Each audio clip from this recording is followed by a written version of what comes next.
अस्सलाम वालेकुम एवरीवन। जैसा कि आपके फोर्थ ईयर के प्रॉफ्स में ऑलमोस्ट एक मंथ आपका रह गया है, तो ये हमारे पास 24 डेज़ का आपके पास स्टडी प्लान है उन बच्चों के लिए जिन्होंने अभी तक तैयारी शुरू नहीं की। तो आपने सबसे पहले अपनी ईएनटी को कवर करना है, देन आपने आना है जी आई पे, फिर आपने सी मेड करनी है एंड देन आपने आना है पैथो पर।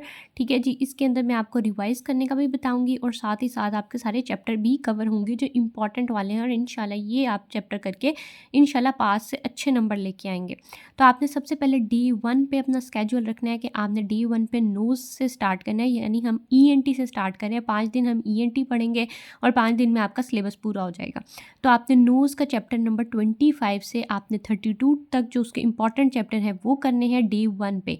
आपका जो डे 2 है उस पे आपने चैप्टर नंबर 33 से चैप्टर नंबर 40 तक करना है, और साथ ही आपने करनी है जी ओरल कैविटी का चैप्टर नंबर 43 से आपका 46 तक जो है। डे 3 जो आपके पास आता है उस पे आपने करना है जी फेरेंक्स। तो फेरेंक्स का आपने चैप्टर नंबर 48 से 55 तक करना है। देन आपने आना है जी डे 4 पर। डे 4 पर आपने लेरेंक्स करनी है, ये बहुत इंपॉर्टेंट है। तो इसमें आपने चैप्टर नंबर 57 से चैप्टर नंबर 65 तक करना है।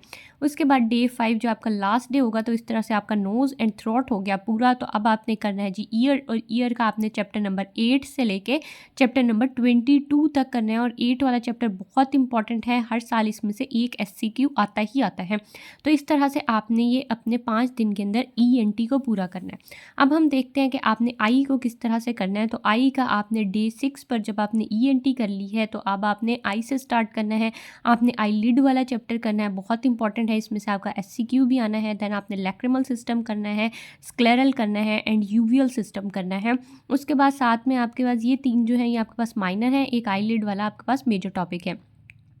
नेक्स्ट पर आपके पास आ जाता है जी डे 7। तो उस पर आपने करना है जी कंजक्टाइवा का टॉपिक, आपने कॉर्निया करना है एंड आपने ऑर्बिट करना है। ये तीनों बहुत इंपॉर्टेंट है और तीनों में से एससीक्यू आने हैं। उसके बाद आज आपके पास आ जाते हैं जी डे 8, और डे 8 पे आपने करना है जी लेंस एंड कैटरैक्ट का टॉपिक। ये एक ही चैप्टर है लेंस एंड कैटरैक्ट, इसमें से आपका एक एससीक्यू भी आना है। ये आपके पास मेजर टॉपिक है, इसको आपने अच्छे से करना है। मोस्ट कॉमनली आपके पास सेनाइल कैटरैक्ट में से आ जाता है, लेकिन कभी कभी इन्फेंटाइल कैटरैक्ट भी आ जाता है। तो आपने कैटरैक्ट का पूरा चैप्टर ही अच्छे से करना है। उसके बाद आपके पास है पीपल और red I and optic nerve. Optic nerve वाले टॉपिक में से भी आपका एससीक्यू आना है, तो आपने इसको भी अच्छे से करना है। इसके अंदर आपके पास पेपिलोएडीमा है, आपके पास पेपिलाइटिस है, आपके पास न्यूराइटिस है। इस तरह के जो इंपॉर्टेंट वाले टॉपिक हैं आपने उनको अच्छे से करना है। हर साल यही 3-4 टॉपिक रिपीट होते हैं। उसके बाद आ जाता है जी आपके पास डे 9। तो डे 9 पे आपने करना है जी ग्लोकोमा का टॉपिक। ग्लोकोमा में से एज सच आपके पास एससीक्यू नहीं आता, लेकिन आपके पास वाइवा वगैरह में आपके ऑस्पी में बहुत इंपॉर्टेंट है, तो आपने इस टॉपिक को भी अच्छे से करना है। Then we have the ocular injury. Ocular injury के अंदर एक ही टॉपिक है ब्लो आउट इंजरी वाला, तो वो आपके पास इंपॉर्टेंट है, उसको आपने अच्छे से कर लेना है। एंड साथ ही आपके पास विजुअल पाथवे का टॉपिक है, तो विजुअल पाथवे से भी सिर्फ आपके एमसीक्यू आने हैं, तो आपने इसको अच्छे से कर लेना है। एक एमसीक्यू आपके पास बहुत इंपॉर्टेंट है कि आपके पास जब ऑप्टिक के आजमा में वहाँ पर आपके पास कैंसर बन जाता है, कार्सिनोमा बन जाता है, तो वो उसकी वजह से क्या होता है, तो आपके पास बायोटेम्पोरल हेमिएनोपिया होता है। तो ये एक बहुत कॉमन एमसीक्यू है, बार बार रिपीट होता है, हर साल ही आता है, तो आपने इसको अच्छे से कर लेना है। उसके बाद आपके पास आ जाता है जी डे 10। तो डे 10 पे आपने करना है जी रेटिना का टॉपिक। रेटिना का टॉपिक बहुत इंपॉर्टेंट है, इसमें से 2 एससीक्यू आने हैं, 9 एमसीक्यू आने हैं। ये सबसे इंपॉर्टेंट टॉपिक है, इसको आपने सबसे अच्छे से करना है। उसके बाद विट्रस का टॉपिक है, इसको आपने जस्ट रीड करना है। उसके बाद एरर ऑफ रिफ्रैक्शन है, ये भी आपने जस्ट रीड करना है, लेकिन अगर आपके पास टाइम नहीं है तो आप इसको छोड़ भी सकते हैं। एंड लास्ट में आपके पास क्विंट का टॉपिक है, यानी स्ट्रेबिस्मस का टॉपिक है, तो इसमें से भी आपका एक एससीक्यू आना है, और तो ये भी इंपॉर्टेंट है, इसको भी आपने अच्छे से करना है। उसके बाद जी ये हमारे 5 दिन में आई कंप्लीट होगी। अब हम चलते हैं जी अपने सी मेड की तरफ कि सी मेड के आपने किस तरह से टॉपिक करने हैं। ये आपका सी मेड के टॉपिक्स हैं। मैंने एक्सेल की बुक को फॉलो किया है। अगर आप के पार्ट करते हैं तो आपने उसके अकॉर्डिंग अपने चैप्टर्स को लिख लेना है, लेकिन Excel is more than enough for your profs. तो अगर आप एक्सेल को फॉलो करते हैं तो तब भी ठीक है। उसके बाद इसके अंदर आपका डे जो आपका 11 है, यानी आपने 5 दिन दे दिए ईएनटी को, 5 दिन दे दिए आई को। अब आपने डे 11 से स्टार्ट की है सी मेड। तो सी मेड में आपने चैप्टर नंबर 1, चैप्टर नंबर 2, आपके पास चैप्टर नंबर 1 है जी बेसिक डेफिनेशंस का। जो आपके पास चैप्टर नंबर 2 है that is the concept of the health and disease का चैप्टर। जो आपके पास चैप्टर नंबर 6 है दैट इज़ इम्यूनोलॉजी। आपके पास चैप्टर नंबर 7 है जी स्क्रीनिंग एंड सैम्पलिंग। और जो आपके पास चैप्टर नंबर 8 है दैट इज़ बायोस्टैटिक्स। तो ये आपने 5 चैप्टर करने हैं डे 1 पे। उसके बाद जी डे 12 पे आपने करने हैं जी 3, 4 एंड 5। तो 3 के अंदर आपके पास एपिडेमोलॉजी आ जाता है, ये भी काफ़ी इंपॉर्टेंट है, इसमें से एससीक्यू आ जाता होता है, तो इसको आपने अच्छे से करना है। डे 4 पे आपने करना है कम्युनिकेबल डिजीज़ है और नॉन कम्युनिकेबल डिजीज़ है। तो ये काफ़ी लंबे चैप्टर हैं, इनमें से एक एससीक्यू आना है, तो आपने इसको ज़रा शॉर्ट करके इसको अच्छे से पढ़ लेना है। उसके बाद जी आपके पास आ जाता है जी डे 13, तो उस पर आपने करना है जी 9, 10 एंड 11, 13 चैप्टर। तो 9 के अंदर आपके पास डेमोग्राफी है, 10 के अंदर आपके पास प्राइमरी हेल्थ केयर है, उसके बाद आपके पास 11 में आ जाता है जी इन्वायरमेंटल वाला चैप्टर, ये भी काफ़ी लंबा है और इसमें से एक ऐसी क्यों आना है, तो आपने इसको भी अच्छे से एक ही बारी में कर लेना है और थोड़ा शॉर्ट लिस्ट कर लेना है ताकि आपको बाद में रिवाइज करते हुए आसानी हो।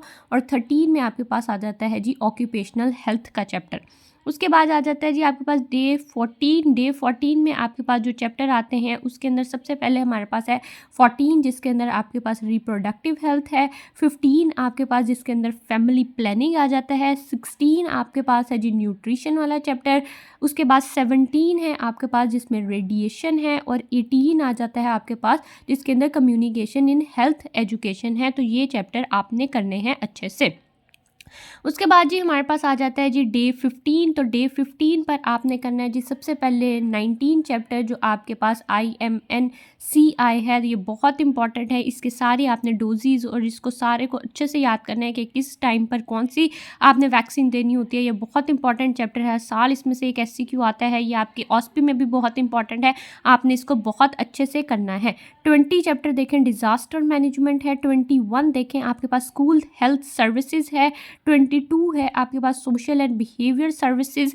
23 है आपके पास कम्युनिटी मेंटल हेल्थ और आपके पास जो 24 वाला चैप्टर है दैट इज़ मेडिकल पैरासिटोलॉजी और इसके अंदर स्नेक बाइट वाला बहुत इंपॉर्टेंट है, हर साल उसमें से एक SCQ आता ही आता है स्नेक बाइट के अकेले टॉपिक में से। उसके बाद जी आपके पास आ जाता है जी पैथोलॉजी का टॉपिक। तो पैथोलॉजी में से आपने डे जो 16 आपके पास बनता है उसमें आपने करना है जी GIT liver gall bladder and pancreas का टॉपिक। डे 17 पर आपने करना है जी किडनी एंड रिस्पो का टॉपिक, रिस्पिरेटरी यानी लंग्स का टॉपिक। आपने डे 18 पे करना है जी CVS और ब्लड का टॉपिक। ये आप पैथोमा से कर सकते हैं, ये इतने इंपॉर्टेंट नहीं है, इसको आपको रॉबिन से करने की ज़रूरत नहीं है। उसके बाद आपके डे 19 पे आता है मेल फीमेल जेनिटल सिस्टम, बहुत इंपॉर्टेंट है, बहुत अच्छे से करना है, डिटेल से करना है, रॉबिन से करना है। उसके बाद 20 डे पे आपकी ब्रेस्ट और एंडो आ जाती है, ये भी आपने रॉबिन से टॉपिक करने हैं। उसके बाद 21 पे आपके पास मस्कुलर स्केलेटन आ जाता है, CNS आ जाता है और जो आपके पास डे 22, 3 एंड 4 है उस पर आपने पास पेपर और अपने MCQ को अच्छे से करना है। ये आपके पास टोटल था जी हमारे पास 24 डेज़ का प्लान जो आपके पास स्टडी प्लान है for the 4th year MBBS।